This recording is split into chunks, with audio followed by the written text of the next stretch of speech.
ខណៈ COVID-19 បានធូរស្រាលនៅទូទាំងពិភពលោក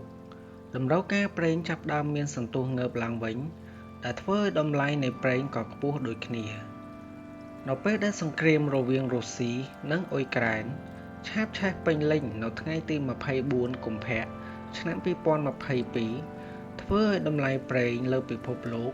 ហក់ឡើងកាន់តែខ្ពស់ថែមទៀតក្រៅពីនេះនៅមានសង្គ្រាមរបស់អ៊ីស្រាអែលជាមួយក្រុមហាម៉ាស់និងហេសបូឡាការវាយប្រហារទៅលើនាវាដឹកប្រេងនៅសមុទ្រក្រហមដោយក្រុមហ៊ូទីបានធ្វើឲ្យអ្នកឃ្លាំមើលទីផ្សារប្រេងបារម្ភថាជម្លោះអាចរាលដាលដល់ប្រទេសផលិតប្រេងនៅមជ្ឈិមបូព៌ាជាហេតុនាំឲ្យមានផលរំខានដល់ការផលិតនិងនាំឲ្យការផ្គត់ផ្គង់មានការថយចុះប៉ុន្តែទោះជាយ៉ាងណាក៏ដោយយោងទៅតាមអង្គការ OPEC តម្រូវការប្រេងត្រូវបានព្យាករណ៍ថានឹងកើនឡើង 1.93 លានបារ៉ែលក្នុងមួយថ្ងៃនៅក្នុងឆ្នាំ 2024 និង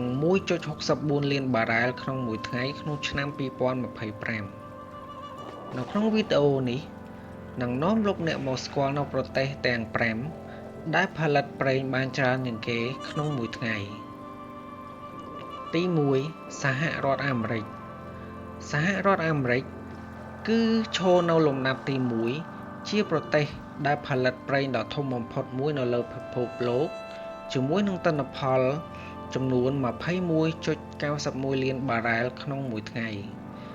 ហើយបានកាន់កាប់តំណែងជាប្រទេសទី1ដែលផលិតប្រេងបានច្រើនជាងគេចំនួន 6 ឆ្នាំជាប់គ្នាក្នុងនោះរដ្ឋតិចសាសនាំមុខគេក្នុងឋានៈជារដ្ឋផលិតប្រេងធំបំផុតនៅក្នុងប្រទេសជាមួយនឹងទិន្នផលខ្ពស់ជាង3ដងនៃរដ្ឋផលិតប្រេងធំជាងគេទី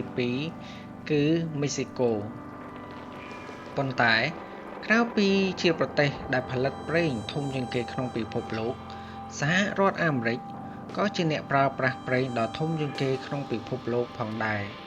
ដែលនៅក្នុងឆ្នាំ 2023 សហរដ្ឋអាមេរិកបានប្រើប្រាស់ផលិតផលប្រេងជាមធ្យម 20.5 លានបារ៉ែលក្នុងមួយថ្ងៃទី2ប្រទេសអារ៉ាប៊ីសាអូឌីតប្រទេសអារ៉ាប៊ីសាអូឌីតដែលត្រូវបានគេស្គាល់ថាជាប្រទេសដែលសម្បូរទៅដោយប្រេងក្រោមដីនោះបានត្រឹមជាប់លំដាប់ថ្នាក់លេខ2ប៉ុណ្ណោះដែលប្រទេសនេះអាចផលិតបានចំនួន 11.13 លានបារ៉ែលក្នុងមួយថ្ងៃប្រទេសនេះជាអ្នកនាំចេញប្រេងធំបំផុតក្នុងពិភពលោកនិងដើរតួនាទីយ៉ាងសំខាន់ក្នុងការសម្រេចចិត្តនានានៅក្នុងអង្គការ OPEC ទោះជាយ៉ាងណាក៏ដោយមានសញ្ញាបង្ហាញថាមេដឹកនាំអារ៉ាប៊ីសាអូឌីតអាចមានទំនោរចង់ដកខ្លួនចេញពីអង្គការ OPEC និងបង្កើនការផលិតប្រេងរបស់ខ្លួនឲ្យបានច្រើនឡើងវិស័យប្រេងនិងឧស្ម័នរបស់ខ្លួនមានប្រហែល 50% នៃផលិតផលក្នុងស្រុកសរុបរបស់ខ្លួននិងប្រហែល 85% នៃប្រាក់ចំណូលដែលនាំចេញទៅលក់នៅប្រទេសនានាទី3ប្រទេសរុស្ស៊ីប្រទេសរុស្ស៊ីបានជាប់នៅលំដាប់ថ្នាក់ទី3ដែលបានផលិតប្រេងបានចំនួន 10.75 លានបារ៉ែលក្នុងមួយថ្ងៃហើយរុស្ស៊ីក៏ជាសមាជិកម្នាក់នៅក្នុងអង្គការ OPEC ផងដែរជាការឆ្លើយតបទៅនឹងសង្គ្រាមរបស់រុស្ស៊ីទៅលើអ៊ុយក្រែនប្រទេសកាណាដាសហរដ្ឋអាមេរិកចក្រភពអង់គ្លេសនិងអូស្ត្រាលីបានហាមឃាត់ការនាំចូលប្រេងពីរុស្ស៊ីដែលមានប្រហែលចំនួន 13% នៃការនាំចេញរបស់ប្រទេសរុស្ស៊ីនៅក្នុងខែមីនាឆ្នាំ 2022 ទីភ្នាក់ងារថាមពលអន្តរជាតិ IEA បានព្រមានថាប្រទេសរុស្ស៊ីអាចត្រូវបានបង្ខំឲ្យកាត់បន្ថយការផលិត 30% នៃផលិតកម្មប្រេងឆៅរបស់ខ្លួនដែលបណ្ដាលឲ្យមានវិបត្តិផ្គត់ផ្គង់ប្រេងពិភពលោកយ៉ាងធ្ងន់ធ្ងរប៉ុន្តែការនាំចេញប្រេងរបស់រុស្ស៊ីបានស្ទុះងើបឡើងវិញដល់កម្រិត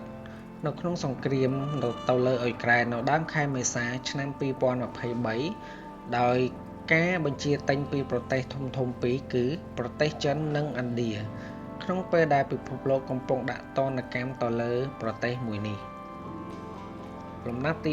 4ប្រទេសកាណាដាប្រទេសកាណាដាគឺជាប្រទេសដែលនៅជាប់លំដាប់ថ្នាក់ទី4 ក្នុងបញ្ជីផលិតប្រេងដ៏ធំជាងគេទាំង10ក្នុងពិភពលោកប្រទេសមួយនេះអាចផលិតបានចំនួនប្រហែល 5.76 លានបារ៉ែលក្នុងមួយថ្ងៃស្ទើរតែទាំងអស់នៃតុនបម្រុងប្រេងដែលបានបញ្ជាក់របស់ប្រទេសកាណាដាមានទីតាំងនៅ Alberta ភាគច្រើននៃការនាំចេញថាមពលសរុបរបស់ប្រទេសកាណាដាគឺនាំទៅកាន់សហរដ្ឋអាមេរិកនេះបើយោងទៅតាមស្ថិតិនៅឆ្នាំ2023 60% នៃការនាំចូលប្រេងឆៅរបស់សហរដ្ឋអាមេរិកគឺមានប្រភពមកពីប្រទេសកាណាដាដោយសារតែការប្រែប្រួលផ្នែកសេដ្ឋកិច្ចក៏ដូចជានយោបាយកាណាដាកំពុងតែស្វែងរកនូវដៃគូពាណិជ្ជកម្មថ្មីរបស់ខ្លួនជាពិសេសតាមរយៈការពង្រីកទំនាក់ទំនងជាមួយទីផ្សារដែលកំពុងរីកចម្រើននៅតំបន់អាស៊ីទី5ប្រទេសចិនត្រូវបានគេដឹងថាអាចផលិតប្រេងបានចំនួន 5.26 លានបារ៉ែលក្នុងមួយថ្ងៃហើយប្រទេសនេះក៏ជាអ្នកប្រើប្រាស់ប្រេងច្រើនជាងគេបំផុតលំដាប់ទី2ឈរក្រោយសហរដ្ឋអាមេរិកដោយសារតែមានប្រជាជនច្រើនជាងគេលើពិភពលោកនិងមានសេដ្ឋកិច្ចរីកចម្រើនយ៉ាងឆាប់រហ័សដែលជាកត្តាជំរុញឲ្យមានតម្រូវការថាមពលសម្រាប់ប្រើប្រាស់នៅក្នុងប្រទេសខ្លួនភាគច្រើននៃការនាំចូលប្រេងពីប្រទេសចិនបានមកពីបណ្ដាប្រទេសដែលជាសមាជិកអង្គការ OPEC មានដូចជាប្រទេសរុស្ស៊ីប្រទេសអារ៉ាប៊ីសាអូឌីតនិងប្រទេសអ៊ីរ៉ាក់ដែលសេចក្តីត្រូវការប្រទេសយក្សមួយនេះគឺវាមានឥទ្ធិពលយ៉ាងខ្លាំងទៅលើតម្លៃប្រេងនៅលើទីផ្សារពិភពលោក